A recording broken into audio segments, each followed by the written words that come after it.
नया चैप्टर कौन सा? Organism and population.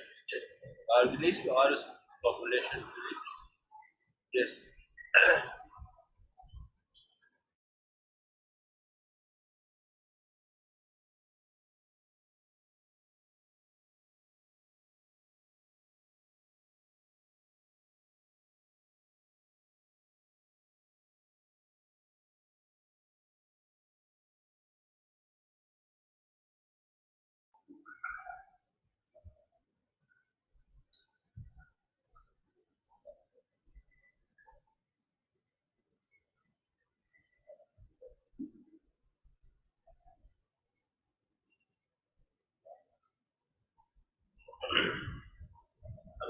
ऑर्गेनिज्म का मतलब पता है? ऑर्गेनिज्म मतलब कोई भी लाइफ, कोई भी सिंगल लाइफ। और फिर लाइफ क्या कराएगी? ऑर्गेनिज्म चलाएगी। वो प्लांट भी हो सकता है, एनिमल्स भी हो सकते हैं। ऑर्गेनिज्म अब इसके अंदर में लाइफ है, वो ऑर्गेनिज्म। अब एक टर्म है सबसे इकोलॉजी। इकोलॉजी क्या है? इकोलॉजी मतलब इसमें ऑर्गेनिज्म का, ये जो ऑर्गेनिज्म है इसका इंटरेक्शन किसके साथ कर दो? इसका जो सराउंडिंग है,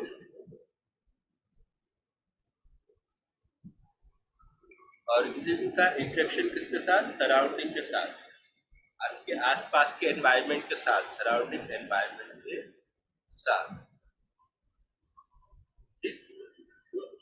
इसमें इकोलॉजी में क्या पढ़ा जाता है कि ऑर्गेनिज्म का, ऑर्गेनिज्म का मतलब क्या हो गया? लाइफ। लाइफ मतलब बायो, ठीक है।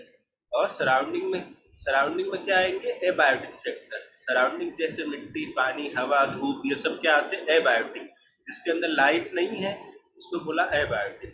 ए मतलब एब्सेंट है, बायोटिक मतलब लाइफ एब्सेंट है, ठीक है। बायो मतलब लाइफ प्रेजेंट है, तो जो लाइफ होती है उसको बोलते हैं बायोटिक फैक्टर। और जो लाइफ नहीं है, जो चीजें है जैसे एयर है उसके अंदर वो नहीं है ना लाइफ, वाटर है, सॉइल है, जो सनलाइट आ रही है, ये सब एबायोटिक फैक्टर होते हैं। बायोटिक फैक्टर मतलब जो उसके अंदर भी लाइफ है वो बायोटिक फैक्टर। इकोलॉजी में क्या पढ़ते हो? इन्हीं दोनों चीजों का इंटरेक्शन। इन्हीं दोनों चीजों का इंटरेक्शन किससे पढ़ा जाता है? इकोलॉजी। इकोलॉजी क्या हुआ? Interaction, study of interaction among organism and their physical environment और एबायोटिक फैक्टर या सराउंडिंग एनवायरनमेंट, जो बोलना चाहो बोल सकते।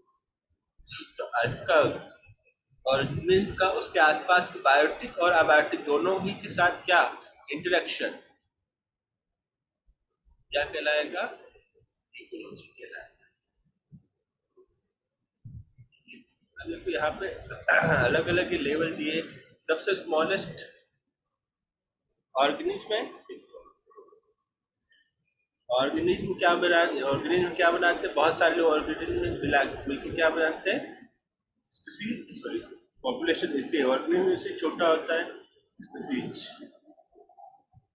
सबसे बेसिक यूनिट स्पीसीज होती है, लेवल ऑफ इकोलॉजी।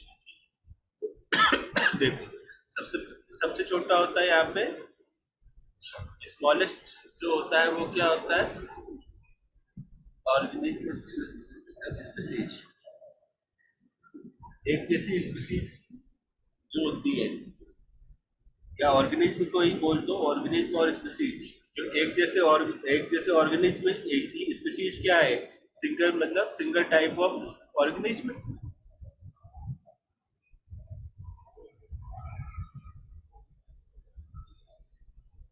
यहाँ पे ऑर्गेनिज्म दिया है पर बेसिक यूनिट ऑफ इकोलॉजी क्या आती है? स्पीसीज।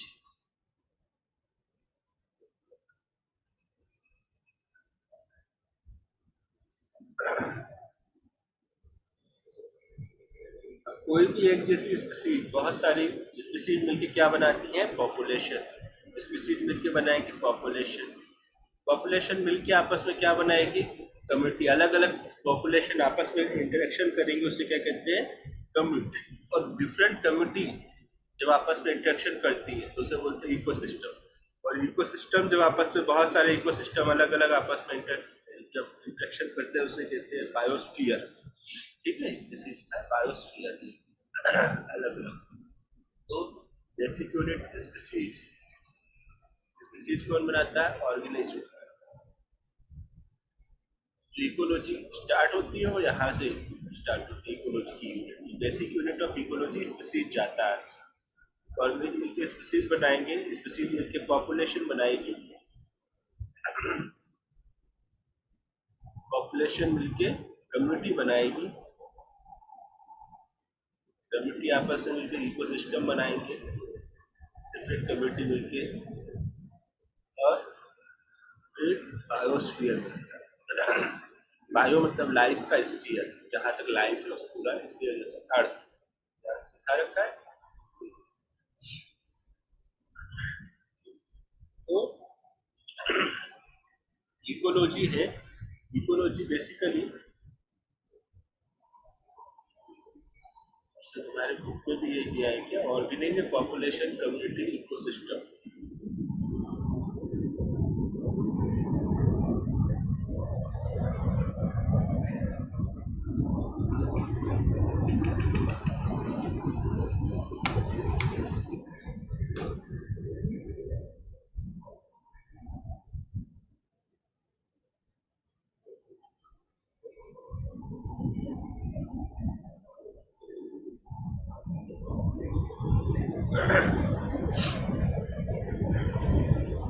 अरे इसमें तो दिया हुआ है कि इकोलॉजी को दिया है, इकोलॉजी को डिवाइड किया है 4 ऑर्गेनाइजेशन लेवल में। 4 लेवल में उसको डिवाइड किया।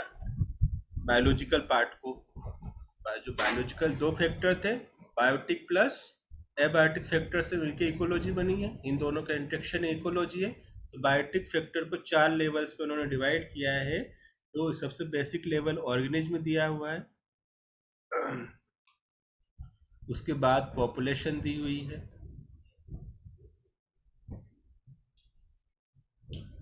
पॉपुलेशन के बाद दिया हुआ है कम्युनिटीज, कम्युनिटीज के बाद दिया हुआ बायोम्स।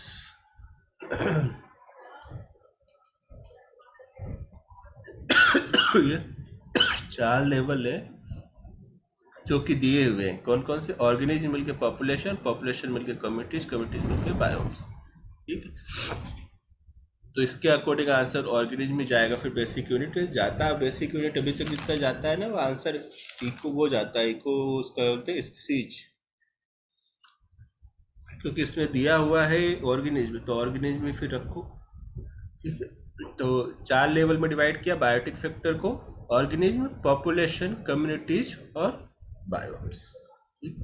अब इकोलॉजी जो है वो ऑर्गेनिज्म लेवल पर जो है वो फिजियोलॉजिकल प्रोसेस इकोलॉजी है, जो ऑर्गेनिज्म लेवल पर।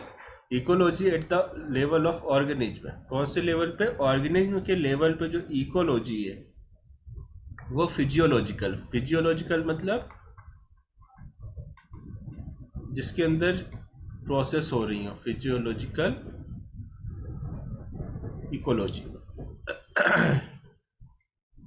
ठीक, तो ecology at the organism level, organism level क्या है? इसेंशियली फिजियोलॉजिकल इकोलॉजी है।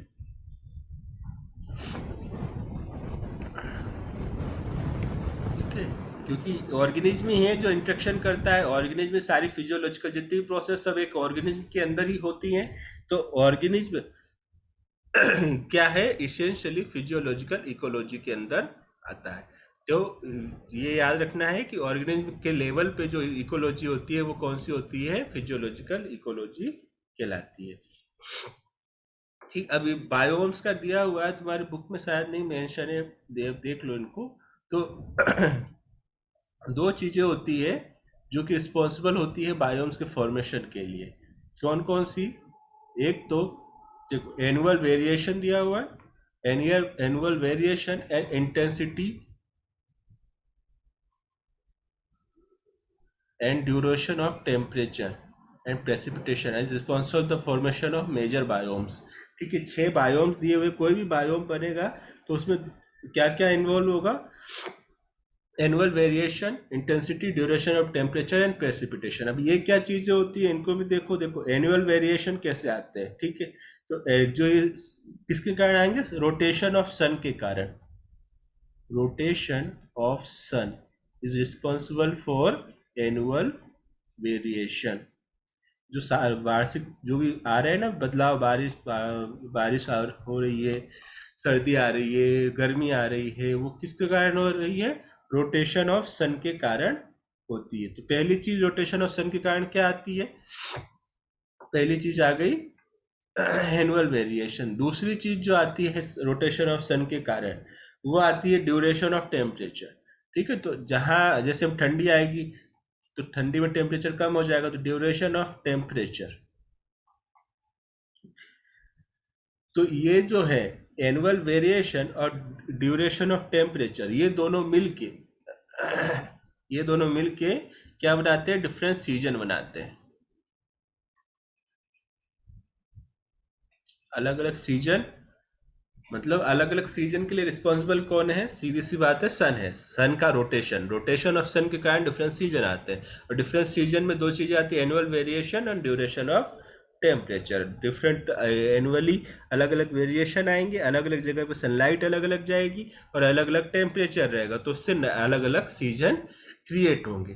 तो duration of temperature and annual variation दोनों मिलकर क्या बनाते हैं, डिफरेंट सीजन। और ये किसके कारण होता है, रोटेशन ऑफ सन के कारण होता है। ठीक, दूसरा टर्म आया है प्रेसिपिटेशन।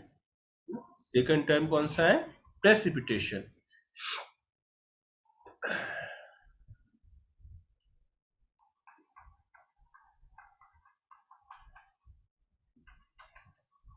ठीक, प्रेसिपिटेशन का वैसे मतलब क्या होता है, प्रेसिपिटेट कभी सुना, लेबोरेटरी में प्रेसिपिटेट होता है ना। प्रेसिपिटेट का मतलब जम जाना एक तरह से, मतलब कोई दो रिएक्शन कराई, दो लिक्विड को आपस में मिलाया तो उनके बीच में कुछ भी पीपीटी बना, पीपीटी बोलते प्रेसिपिटेट हो गया। ऐसे या तो नीचे बैठ सकता है या ऊपर फ्लोट हो सकता है। ठीक, तो वो अलग हो जाए उसमें से, प्रेसिपिटेट मतलब मान लो कि किसी में से कोई चीज अलग हो जाना प्रेसिपिटेशन कहलाता है ना, प्रेसिपिटेट हो गया।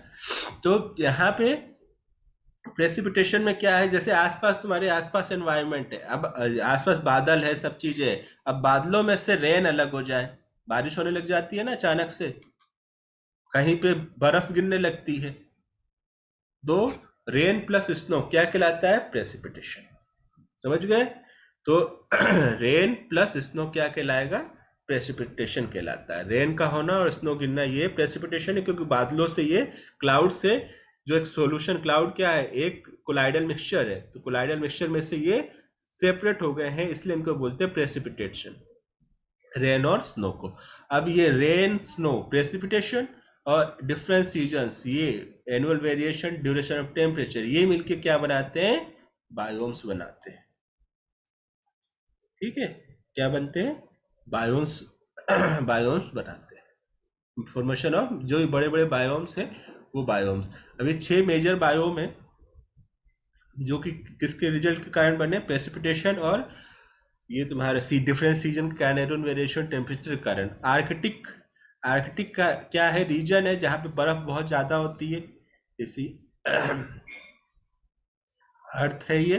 तो ऊपर वाला आर्कटिक है, नीचे एंटार्कटिका, दो है ना, ऊपर नीचे में देख लेना, एक ऊपर एक आर्कटिक है और दूसरा एंट आर्कटिक है, या इसको एंट आर्कटिका भी कहते हैं, एंटार्कटिका। ठीक है, एंटार्कटिका। ठीक, तो दो है, तो दोनों जगह पे क्या होती है, बर्फ बहुत ज्यादा होती है यहाँ पे, जो भी अर्थ के क्या है, पोल्स है। ये दोनों आर्कटिक और एंटार्कटिक क्या अर्थ के पोल्स हैं। तो यहाँ पे बहुत ज्यादा बर्फबारी होती है, स्नोफॉल बहुत ज्यादा, स्नो जमी ही रहती है लगभग पूरे साल। तो ये जो टुंड्रा होता है इसको क्या कहते हैं, ये वाला जो बायोम है इसको कहते हैं आर्कटिक एंड अल्पाइन टुंड्रा। ठीक है, फिर उसके जस्ट नीचे थोड़ा सा आओगे तो यहाँ पे कोनिफर्स फॉरेस्ट पाए जाते हैं। यहाँ पे आर्कटिक में और आर्कटिक में तो लाइफ बहुत कम है, लाइफ ना के बराबर है, कुछ ही लोग हैं जो वहां पे सरवाइव कर पाते हैं। फिर उसके बाद जो नीचे वाला रीजन आता है, ये वाला रीजन, उसके जस्ट नीचे वाला रीजन, ये आता है कोनिफर फॉरेस्ट। कोनिफर फॉरेस्ट मतलब उसमें ये ऐसे पेड़ होते हैं ना, ये वाले, ये ऐसे बनाते हैं पे बना देता हूँ, ये कोन के शेप के जो होते हैं ऐसे वाले फॉरेस्ट, ये क्रिसमस टीवी जो होता है तो कोन के शेप का होता है, तो उसके नीचे वाला जो एरिया होता है, ये वाला एरिया, ये क्या होता है, कोनिफर फॉरेस्ट यहाँ पे आता है। तो ये कोनिफेरस फॉरेस्ट एक बायोम हो गया। फिर उसके जस्ट उसके नीचे आता है जो थर्ड है, ये वाला रीजन, इधर भी और इधर भी, ये कहलाता है टेम्परेट रीजन। क्या कहलाता है? Temperate region. टेम्परेट रीजन में टेम्परेचर पूरे साल लगभग एक जैसा रहता है। टेम्परेट रीजन ये वाला ठीक, टेम्परेट रीजन में क्या होता है, पूरे साल टेम्परेचर लगभग कैसा होता है, सेम होता है, इसलिए उसको बोलते हैं टेम्परेट रीजन। ठीक है। फिर उसके बाद ये जो बीच का बच गया, ये वाला फील्ड, ये वाला ये वाला जो बचा हुआ है, ये कहलाता है ट्रॉपिकल रीजन। अपना इंडिया किस में आता है? ट्रॉपिकल। ट्रॉपिकल में क्या होता है, लगातार टेम्परेचर में चेंज होता है और अलग अलग सीजन्स आते रहते हैं। ठीक है। अब कोई, ये तो हो गए मेजर मेजर। आर्कटिक पढ़ लिया, कॉर्निफर्स पढ़ लिया, टेम्परेट पढ़ लिया, ट्रॉपिकल पढ़ लिया। ठीक। अब कुछ रीजन ऐसे हैं जहां पे पेड़ पौधे है नहीं, केवल ग्रासेस से बहुत दूर दूर तक केवल ग्रास दिखेगी तुम्हें, उन्हें कहते हैं ग्रास लैंड्स। ठीक है। एक आध दो पेड़ दिख गए नहीं तो पूरे पे क्या होता है, ग्रासेस होती है, उसे क्या कहते हैं, ग्रास लैंड। तो ये भी एक बायोम से, ये भी कई जगह पे पाए जाते हैं। और एक होता है डेजर्ट। डेजर्ट का मतलब जहां पे रेन नहीं होती, स्नो की नहीं, रेन ना के बराबर होती है, मतलब तो उसे डेजर्ट होते हैं। अब डेजर्ट दो टाइप के होंगे, एक डेजर्ट होगा जिसका टेम्परेचर हाई होगा और एक डेजर्ट होता है जिसका टेम्परेचर, डेजर्ट का मतलब वो ऐसी चीज जहां पे किसी चीज की ग्रोथ ही नहीं होती है। ठीक है। डेजर्ट मतलब ऐसी चीज जो कि लाइफ को सपोर्ट ना करे, वो क्या कहलाता है, डेजर्ट कहलाता है। ठीक। डेजर्ट मतलब जो किसको सपोर्ट ना करे, लाइफ को सपोर्ट ना करे। तो देखो, लाइफ को सपोर्ट वहां पे अगर पानी नहीं होगा, मेन क्या है, वाटर। अगर वाटर नहीं होगा तो वो किसको सपोर्ट नहीं करेगा, लाइफ को सपोर्ट नहीं करेगा। तो वहां जहां पे रेन ना हो, ठीक, तो जहां टेम्परेचर कम होता है जैसे ये आर्कटिक वाला रीजन, यहाँ पे बहुत कम लाइफ लाइफ सब क्या होती है, सपोर्ट होती है। तो जहां पे टेम्परेचर हाई होता है, एक वहां पे रेगिस्तान बनेगा, और जहां टेम्परेचर कम है वहां पे रेगिस्तान। सबसे बड़ा जहां ज्यादा टेम्परेचर वाला रेगिस्तान कौन सा है, सहारा।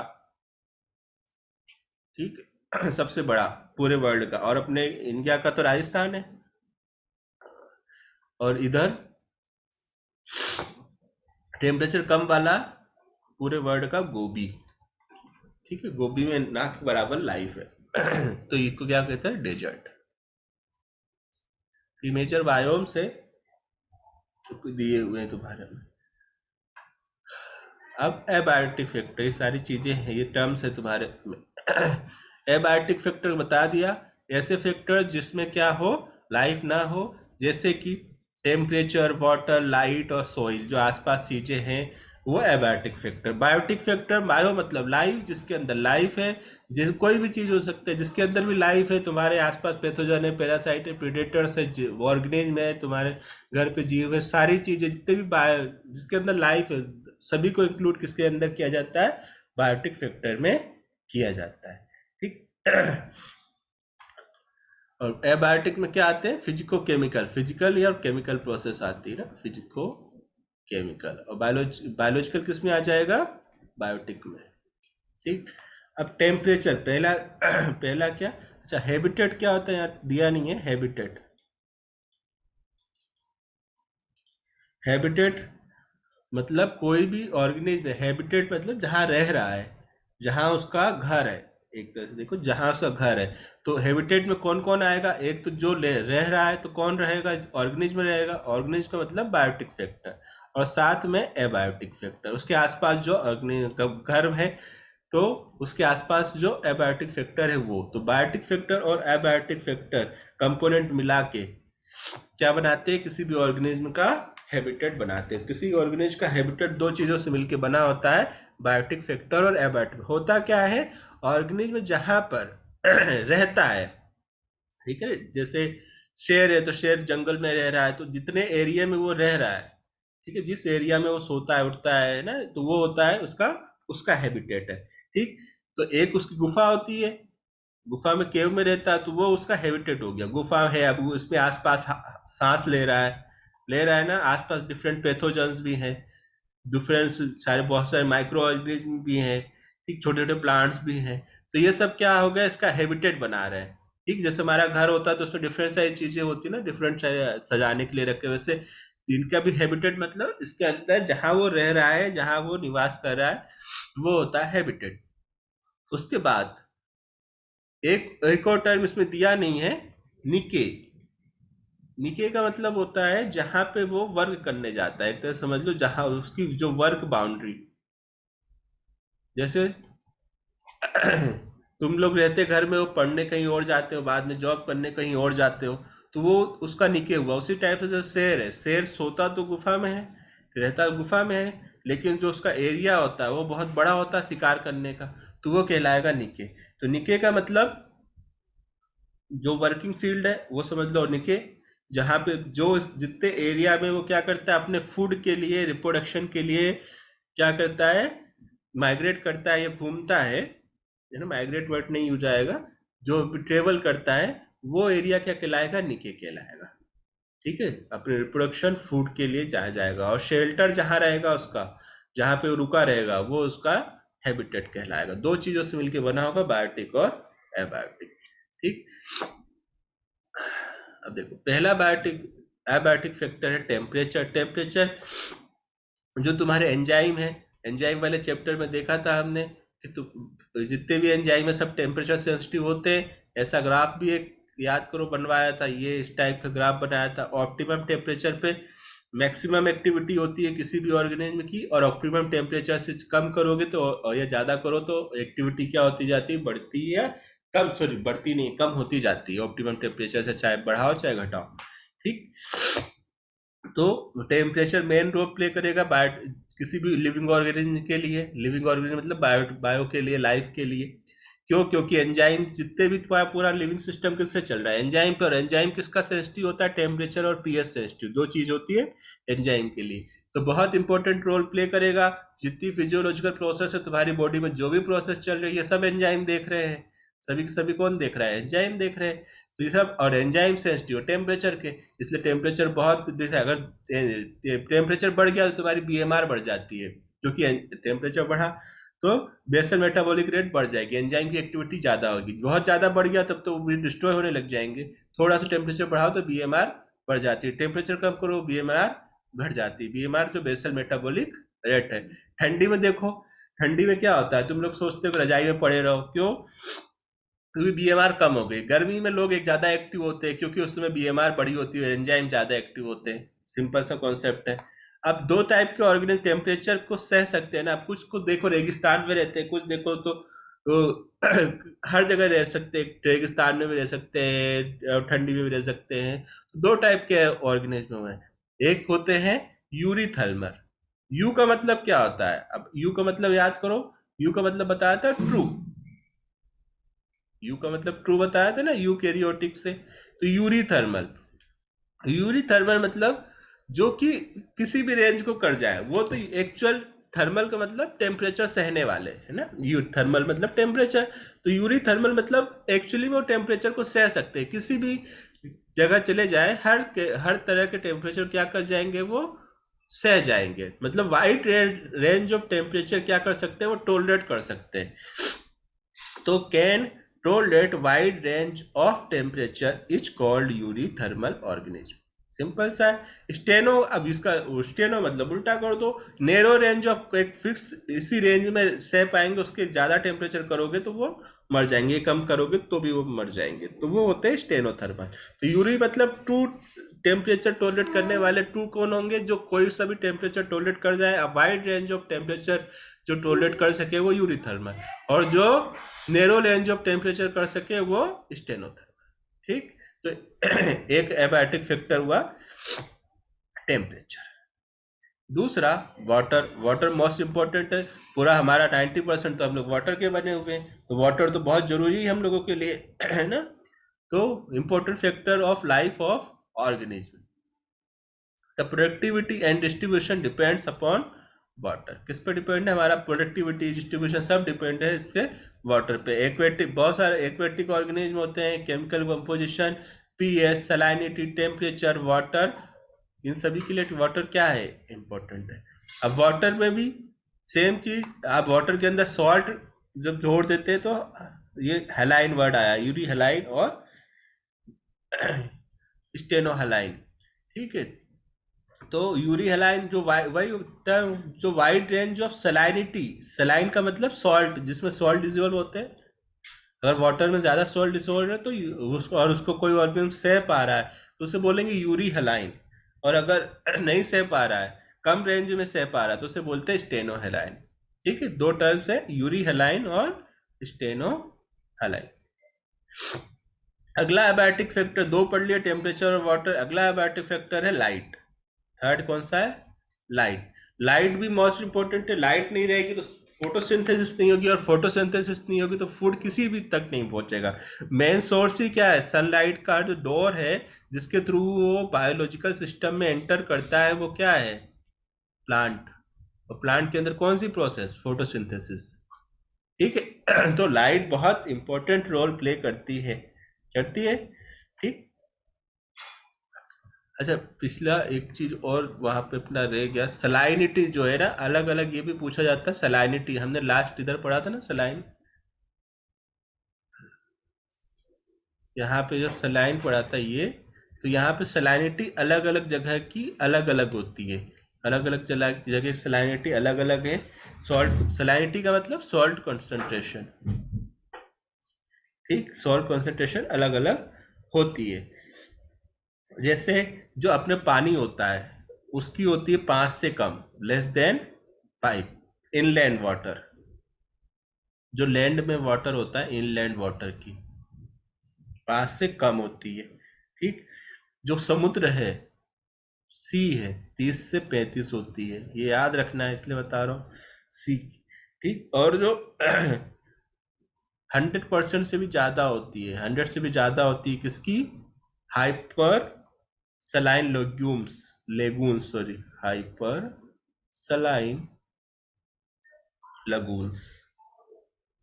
हाइपरसलाइन लगून्स क्या होते हैं? समुद्र के किनारे में ऐसे खेत टाइप के बनाए जाते हैं, इसमें समुद्र का पानी भर लिया जाता है, उसको इवेपोरेट होने दिया जाता है। इवेपोरेशन के बाद जो बचता है, सॉल्ट बचता है केवल, ठीक है, जिससे फिर हम लोग नमक बनाते हैं ना हमारे यहाँ पे।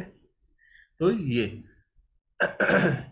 तो इनकी हाइपरसलाइन लेग्यूम्स की क्या होती है? सलाइनिटी 100% से भी ज्यादा, 100 से भी ज्यादा होती है सर। देखो, लाइट के बारे में पढ़ रहे थे, तो लाइट में फोटोसिंथेसिस के थ्रू ही हो सकता है, वरना लाइट उसके बिना कोई क्या है, कोई भी जिंदा नहीं रह सकता। अब कुछ होते हैं जो छाया, छाया वाले प्लांट होते हैं ना, जो छाया में ग्रोथ करते हैं। कुछ प्लांट होते हैं, बोलते हैं कि इनको छाया में लगाओ तो ये शेडो में ही ग्रोथ करेंगे, उनको कहते हैं शियोफाइट्स, है ना। जो छाया में उगते हैं उन्हें क्या कहते हैं? शियोफाइट्स। इन्हें लो इंटेंसिटी की लाइट चाहिए, कितनी? लो इंटेंसिटी की, ठीक है। अब यहाँ क्या लिखा है? Small herbaceous plant and some serves live under the canopy of forest tree, ठीक है। कैनोपी क्या होता है? कैनोपी का मतलब होता है जो प्लांट का एक आउटर स्ट्रक्चर है, वो क्या कहलाता है? कैनोपी। जैसे ये प्लांट है ना, जैसे हमने कोनीफेरस प्लांट देखे, तो इसका जो कैनोपी है वो कैसा है? कोन के जैसा, ठीक। तो ये कैनोपी कहलाता है। तो कैनोपी मतलब इसी के अंदर में ग्रोथ करना, प्लांट के कैनोपी के अंदर ग्रोथ कर रहे हैं, मतलब एक शेडो के अंदर ग्रोथ कर रहे हैं, तो इनको क्या कहते हैं? शियोफाइट्स कहते हैं। एनिमल्स भी क्या होते हैं? लाइट इंटेंसिटी के रहते हैं। जैसे दिन के समय में जब लाइट है तो क्या करना है? घूमना फिरना है, लाइट नहीं है तो आराम करना है उस समय। तो अलग अलग चीजें होती है, अलग अलग लाइट वेरिएशन के ऊपर, ठीक है। अब लाइट का वेरिएशन सरफेस पे तो होता ही, उसके साथ साथ भी होता है पूरे जो सरफेस के अलावा जो ओशियन है, पानी है, उसके अंदर भी लाइट जाती है, ठीक है। तो जो लाइट वाले प्लांट रहेंगे, जो प्लांट रहेंगे, वो जनरली कहाँ पाए जाएंगे? सरफेस पे पाए जाएंगे, जिससे उनको लाइट मिले, है ना। बहुत ज्यादा डीप में नहीं मिलेंगे। 500 मीटर के बाद लाइट कहाँ तक जा सकती है पानी के अंदर? Up to 500 metre, sorry 500 metre के बाद लाइट नहीं पहुंचती है। ठीक है, और समुद्र का तुमने सुना बहुत गहरे होते हैं तो वहां पे जो 500 मीटर के बाद क्या नहीं पहुंचेगी, ओशियंस में लाइट नहीं पहुंचेगी। लाइट नहीं पहुंचेगी तो क्या कहेगा वहां पे, परफेक्टली डार्क होगा, परफेक्टली डार्क होगा। ठीक है, तो यहाँ पे कोई भी ऐसा सोर्स नहीं है ना, कोई भी ऐसा सोर्स नहीं है एनर्जी का, जैसे कि सन। यहाँ पे जो अगर ऑर्गेनिज्म रहते ही नहीं है, यहाँ पे जो ऑर्गेनिज्म रहते हैं वो अपनी एनर्जी नीचे से थर्मल होते हैं, वेंट होते हैं, थर्मल वेंट्स, नीचे से हाइड्रोथर्मल एनर्जी होती है, उससे अपनी एनर्जी गेन करते हैं जो भी वहां पे रहते हैं। ठीक है, ये याद रखना, 500 मीटर के बाद क्या नहीं पहुंचती, लाइट नहीं पहुंचती, वहां पे कोई ऐसा लाइट का सोर्स नहीं है आफ्टर 500 मीटर समुद्र में, उसके बाद परफेक्टली डार्क होता है वो। ठीक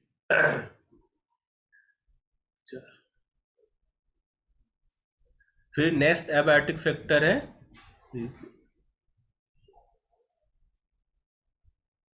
सोइल।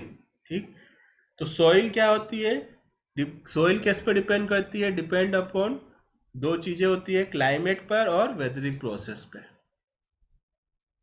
सोइल कहाँ की सोइल कैसी होगी, nature of soil and property depend upon climate and weathering property. ठीक है, वहाँ का क्लाइमेट कैसा है, ठंड है तो वहाँ की सॉइल बर्फ जैसी, मतलब बर्फ हो जैसी होगी, रेगिस्तान है तो वहाँ की सॉइल जो होगी वो सैंड होगी, अलग जगह कहीं पे वो चिकनी मिट्टी होगी, कहीं पे काली मिट्टी होती है, कहीं पे लाल मिट्टी होती है। तो किस पे डिपेंड करता है, दो चीजों पे, क्लाइमेट पे और वेदर कैसा है, क्लाइमेट मतलब ठंडी गर्मी बरसात, और वेदरिंग कैसी होती है, दो चीजों पे डिपेंड करती है। तो याद रखना, the physical and chemical property of soil that determine the plant that can grow in the particular habitat। अब अलग अलग, अगर रेगिस्तान है तो वहां पे सैंड ज्यादा है तो वहां पे अलग टाइप के प्लांट मिलेंगे, तो हमें कैक्टस देखने को मिलेगा।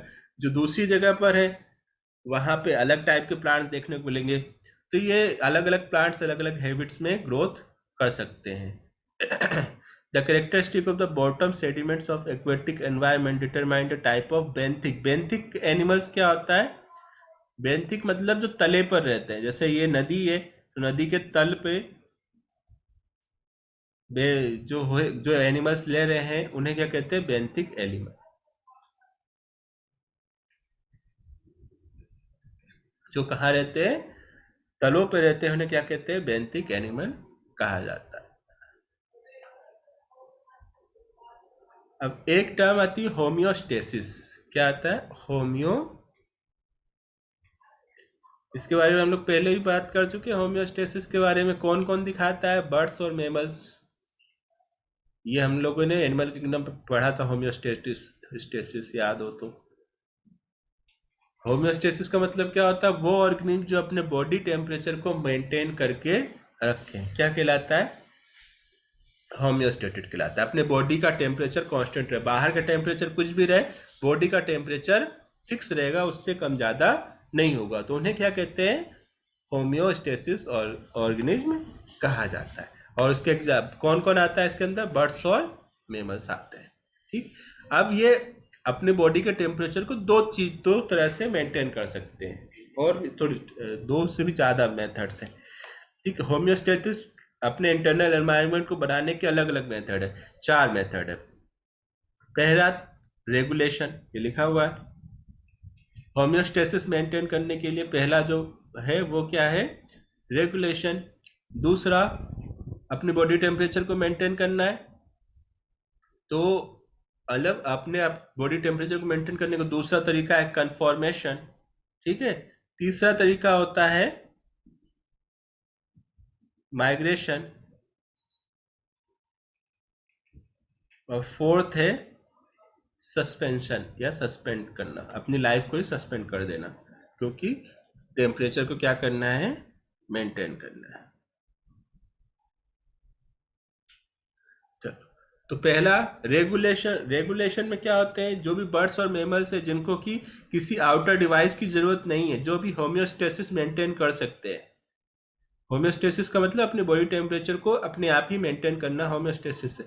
तो होमियोस्टेसिस कौन कौन मेंटेन कर सकता है, बर्ड्स और एनिमल्स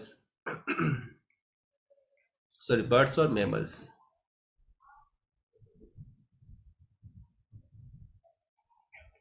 तो बर्ड्स और मैमल्स क्या होते हैं?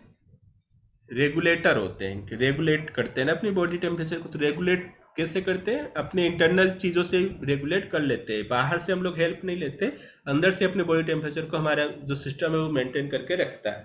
तो ये होता है रेगुलेशन। ठीक। अब रेगुलेट हो गया, उसके बाद कन्फॉर्मेशन। कन्फॉर्मेशन जो बाकी बचे के, हम बर्ड्स और मैमल्स को छोड़ के बाकी सब एनिमल्स कैसे हैं, वो अब होम्योस्टेसिस नहीं दिखा सकते, तो बाकी सब क्या कहलाते हैं? कन्फॉर्मेशन। ठीक, बाकी सब क्या कहलाते हैं? कन्फर्मेशन। हम पढ़ क्या रहे हैं? ऑर्गेनिज्म कैसे, मतलब बॉडी के टेम्परेचर को उनको मेंटेन करना है। क्यों टेम्परेचर मेंटेन करना है? क्योंकि जो एंजाइम्स है वो पर्टिकुलर टेम्परेचर पे ही वर्क करेगा, तो इसलिए उनके बॉडी टेम्परेचर मेंटेन करना। अब तरीका है, एक तो होम्योस्टेसिस आप अपने आप रेगुलेट कर लो, उन्हें बोलते हैं रेगुलेटर, या जो रेगुलेट करते हैं बर्ड्स और मैमल्स। उसके अलावा जो बाकी बचे वो कन्फॉर्मेशन। अब कन्फॉर्मेशन कन्फार्मर, कन्फॉर्मर बोलते हैं इनको, कन्फॉर्मर। कन्फॉर्मर, कन्फॉर्मर क्या करते हैं? वो अपने को आपको वो मेंटेन करके नहीं रह सकते, तो वो क्या करते हैं, जैसे कि धूप ज्यादा पड़ रही है तो वो कहाँ चले जाएंगे? छाया में चले जाएंगे। ठीक है, क्योंकि धूप से उनके टेम्परेचर बढ़ जाएगा, तो ऐसी जगह पे जाएंगे जहां उनका टेम्परेचर कम रहे। ठीक है, तो 99% of animal and plant can not maintain their constant internal environment, such animal and plant are simply called conformers. ठीक। Their body temperature varies according to the ambient temperature, मतलब बाहर के टेम्परेचर के अकॉर्डिंग उनका बदलता रहता है। तो ये क्या कहलाते हैं? कन्फॉर्मर्स कहलाते हैं। जो एक्वेटिक एनिमल्स है उसी टाइप से वो क्या करते हैं? Osmotic concentration of body fluid को क्या करते हैं? वेरीज करते हैं। वो बाहर का अगर कॉन्सेंट्रेशन बढ़ा दिया, मान लो कि एक मछली इसी पानी, साफ फ्रेश वाटर की फिश है, उसको तुमने उठा के कहाँ रख दिया? समुद्र में डाल दिया, तो मर जाएगी वो। क्यों मर जाएगी? क्योंकि वो ऑस्मोटिक प्रेशर को, वहां पे जो ज्यादा सॉल्ट है, तो ऑस्मोटिक कॉन्सेंट्रेशन को क्या नहीं कर पाएगी? मेंटेन नहीं कर पाएगी। ठीक। उसके अलावा कुछ होते हैं जो अपने बॉडी एक होते हैं माइग्रेटरी बर्ड, माइग्रेट करना। एक ये तरीका है अपने बॉडी टेम्परेचर को करने का। कन्फॉर्मेशन भी कैसे करते हैं? वो अपने आप को इंटरनली, कन्फॉर्मर जो होते हैं वो इंटरनली अपने आप को नहीं कर पाते बॉडी टेम्परेचर को मेंटेन, तो क्या करते हैं वो जैसे बताया ना कि छाया में चले जाएंगे, धूप से छाया में चले गए, जहाँ पे बॉडी टेम्परेचर कम है पानी के पास चले गए। तो इस टाइप से कन्फॉर्मर्स करते हैं। अपने उनको करना क्या है? अपने बॉडी टेम्परेचर को मेंटेन करके रखना है। क्यों? क्योंकि एंजाइम एक पर्टिकुलर टेम्परेचर पे ही काम करते हैं। उसी तरह माइग्रेट कर जाते हैं, अगर बर्फ गिरने लग गई तो उनको भाई वहां नहीं रह सकते, तो वहां से माइग्रेट करके जहां ऐसी जगह चले आएंगे जहां पे बर्फ कम है या टेम्परेचर उनके अनुकूल है। सस्पेंड का मतलब अपनी लाइफ को सस्पेंड कर देना है ना, मेटाबॉलिक रेट को बहुत कम कर लेना। बहुत कम होता है ना डोरमेंसी, जैसे बीज होते हैं ना, सीड। सीड क्या होते हैं? डोरमेंट स्टेज में सोते रहते हैं, जब उनको फिर वापस से पर्टिकुलर कंडीशन मिलती है तो वापस से वो ग्रो कर जाते हैं। सेम टाइप से एनिमल्स भी करते हैं, सस्पेंड कर देते हैं। ठीक।